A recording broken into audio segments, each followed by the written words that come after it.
பெங்களூரில் தென்னை மரம் ஏறினீங்கன்னா கழுகு தொல்லை கண்டிப்பாக அதிகமாக இருக்குது. கழுகு கீரை இருக்கிறத பாருங்கள்.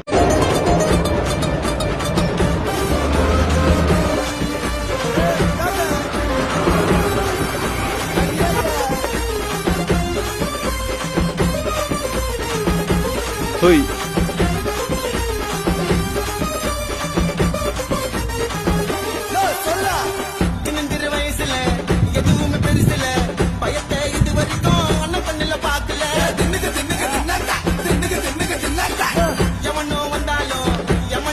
ஹோய்